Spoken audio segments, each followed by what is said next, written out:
Hi, remember me? I'm back. Well, for a little bit, and then I'm going to leave again, and then I'm going to come back. But hi. I miss talking to all of you. I hope you're doing well and thriving and staying healthy and loving your loved ones and going on walks when you need it and masturbating if you want to and whatever you need to do to get through each day in this crazy world we're living in. So I just wanted to say real quick hi and to let you know that I am getting married this week. Oh my gosh. I'm going to be a bride. It's crazy. I never thought I'd get married. I don't even know if I like wearing white. You know what I mean?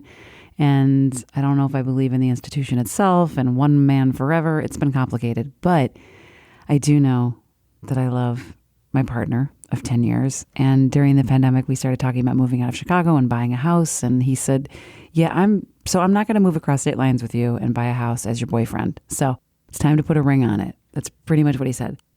And so we started going to couples therapy and intimacy therapy and talking about our relationship. And our therapist had us talk about how love was first modeled to us. And for me, that was watching my parents. And they were married for 37 years. And I thought they were best friends. They laughed a lot. They were beautiful. They were funny. They were thriving. They supported each other until they didn't, until their marriage didn't work anymore. And until they grew apart.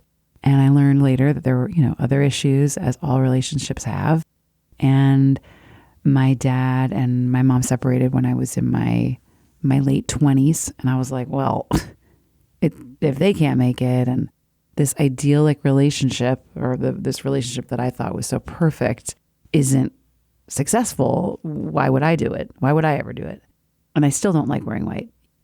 And my dad eventually fell in love with a new woman, an amazing woman, his wife, Margaret, and my mom did not. My mom got sicker emotionally, mentally, physically, dealt with neuropathy, addiction, almost lost the ability to fully walk, and became a hermit. And I knew my mom was never going to love again. And it was hard. It was hard to watch that. It was hard to watch my dad move on and love someone else and be happy, and my mom get worse. And I remember thinking, when I look back on my 30s and I look back on the time my mom was alive in those later years, and I thought, I definitely don't want to get married because I don't know how to navigate my mom's trauma. If you go online, you can read all these articles about what the mother of the bride is supposed to do. It's help you find your dress, manage your heirlooms, do the guest list for you, plan your shower, wrangle you at the party, be there for photos, go to your fittings, all these things that that Google and our world tells us your mom's supposed to do. And my mom could barely stand in those later years.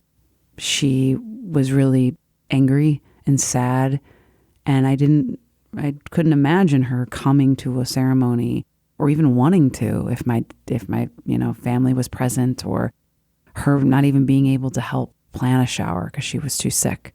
And I'm not saying I'm alone in this journey. I know that others struggle with this, but I never really thought about it that way. Like, oh, well, that's really, really why I didn't want to get married. There was so much trauma around my mom, and I'd have to navigate that while I was supposed to be having the most joyful time of my life. And as I start looking ahead to my weekend, where I am getting married now in my early 40s to my partner of 10 years on the patio of my grandma's nursing home. Yeah, I like to say it's every young girl's dream.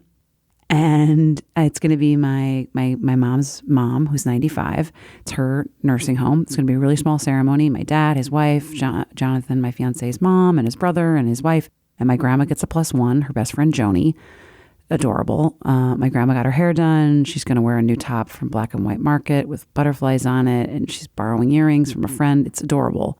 And we're going to be on the patio, and I'm sure I'm going to wave to the residents who are watching from their windows while I'm doing my vows. And we'll have a little shrimp, we'll have a little wine. It'll be really, really charming. But navigating this new journey with a dead mom is a totally different kind of trigger. Because all the things I had already thought about before, like the shower and the fitting and the wrangling of people and the heirlooms and all those things that she should be doing. She's not here. So it was easy. I was like, well, she's not here. So great. Who's coming to get my dress with me? Is someone going to plan a shower? Cool. Thanks. Won't be my mom. Oh, I'm at the city clerk's office like I was last week. And they asked, where my mom was born so they can put that on the wedding certificate. And I don't know. I just said, oh, I don't know. I'm so sorry. And the city clerk said, well, can you text her and ask? And I said, well, no, because she's dead. And the woman was mortified and embarrassed. And I said, no worries. But now that can be a trigger for people, but no problem. And I wish I'd made the joke that I can't text her because I'm not sure if she has her cell phone on her, but I wasn't witty enough in the moment. And Jonathan, my fiance, just pulled up my mom's obituary on his phone and said, Pennsylvania. She was born in Pittsburgh, Pennsylvania. And we laughed about it because what another trigger, pulling up an obituary at the clerk's office while you're trying to get your wedding certificate, your obituary of your dead mom, so you can find out where she was born. Just triggers abound, moments abound, and I just move through them. I was trying to find a wedding photographer and I was on a bunch of sites, and a lot of wedding photographers say, I'm here to help you get that beautiful first look with your mom. And I'm like, next. I just move through it. I don't let it affect me, right? Because I know it's going to be triggering, or I know it's hard and we're supposed to be all mom while we're getting married. And I don't even have the option. She's not here. So no trigger, no problem. I can move through that. Until recently, when I realized I really wanted to wear blue, because I do kind of like those traditions of something new, something blue, something borrowed, something old. I was like, yeah. And I said, is it going to be my shoes? Is it going to be my underwear? Is it my garter belt? What is it? And I realized, well, maybe it could be my eyeshadow. That'd be fun. And I recently came upon some of my mom's old memorabilia, like her baby album and pictures from college, because we're moving. So I was going through a bunch of bins and I found her wedding album. And I opened it up to the first page, and there she was in this beautiful, almost gown-like dress with beading on it and a hood and a crown type headpiece with jewels on it and blue eyeshadow. Just a beautiful light blue eyeshadow. And I was sitting on the floor of my house and I just lost it completely. I thought, oh, that's a new trigger. Looking at my mom a month before my wedding and realizing, subconsciously I've seen this photo. Subconsciously, I know I've seen this years ago, and I just didn't even think about it until now, that maybe I want to look like my mom on my wedding. Is that creepy or charming? I don't know, but the moment was so profound and beautiful, and I thought, yeah. I don't want her headdress and her crown, and there's too many jewels on her dress, but blue eyeshadow, yeah, I'm going to do it. And when I go to that nursing home this weekend and I follow the path to the back of the nursing home and I go around the dumpsters that are back there and I enter through the charming little wooden doors and I walk into the courtyard and see my grandma for the first time. And she sees me. I hope that I stay present in the moment and I honor my grandma who's looking at me in blue eyeshadow, and I'm looking at her, my mom's mom, who's still alive, and I can honor her, the woman who's here, and me, my mom's daughter, who's getting married without her here. She doesn't have a say in it. It's happening without her, whether she likes it or not. And I hope that my grandma will smile at me and we will hug and have a glass of wine. And then I will turn to the love of my life and take out the words "till death do us part," because we're not promised anything in this life. My mom wasn't, my parents weren't, none of you are. And I hope I just continue to choose him every day and celebrate the love that we have. And remember that it's about us, which is a lot of the advice I've been given. Don't let that day be about your mom and her blue eyeshadow. It's about you and Jonathan. your mom has a whole podcast about her. This is your day.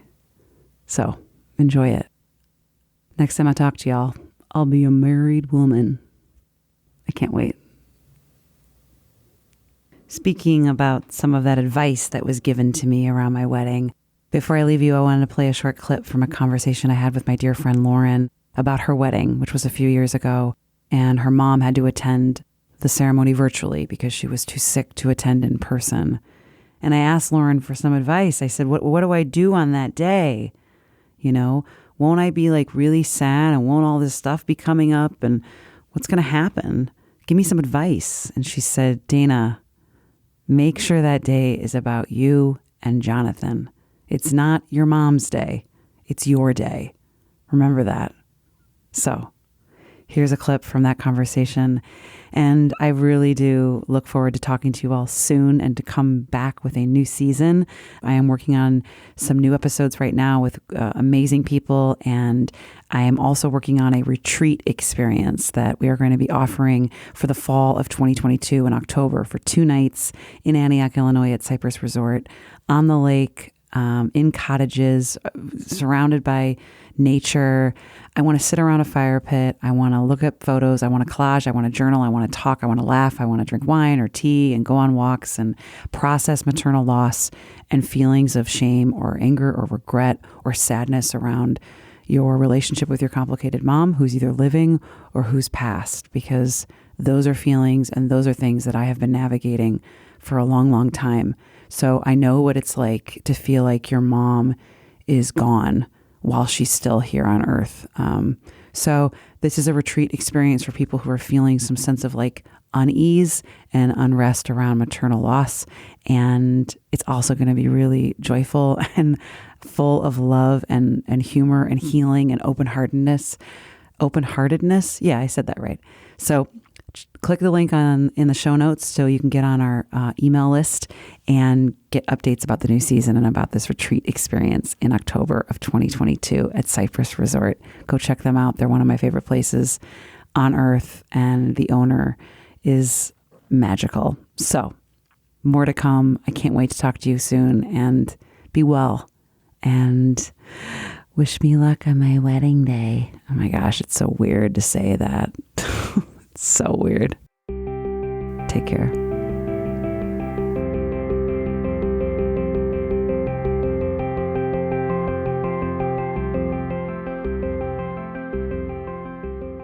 I had the same relationship with or very similar, obviously, relationship to my grandmother as you do with yours. And she didn't live quite as long, but it was like a second mother. She was like a second mother to me.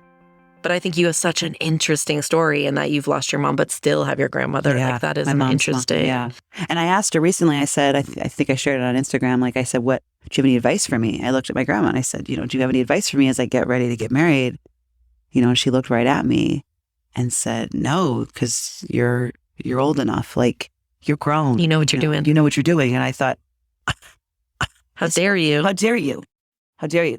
You got nothing about, love and commitment, respect, and owning a house and respect and laughing together and listening to each other.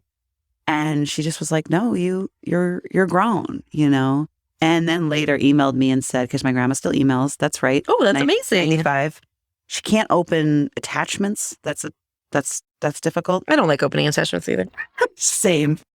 But she goes, I'm so sorry I didn't answer your question. I'm still thinking about it. Oh. So maybe on the day she'll offer you something. It's all about dinner. I don't know. Her advice would be like, don't let him cook you broccoli. I don't know what it's going to be, but she said, I'm going to keep thinking. And I was like, okay.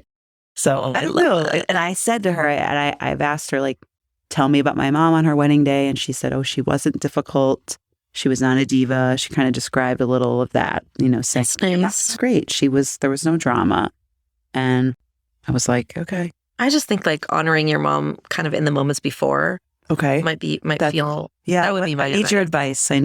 That would be my advice. It's like there's a moment of communion with her, maybe just thinking about her or maybe looking at her, pictures of her on her wedding day. I think that's, you're jumping into the future, really. The choices you make it is very optimistic to get married. And speaking as someone who, in times in my life, I've been quite a realist or maybe even a cynic. And so having a baby is the ultimate in optimism, but getting married is the same, right? And allow yourself to take a step forward. Unfortunately, like though she's with you in spirit, she is part of your past, right? And yeah, don't let it be about her. This is about you and Jonathan, right? And you're her daughter. That's the other thing I thought on my wedding day. Everything, so much about me is her. So she's still here. She's here. She's here.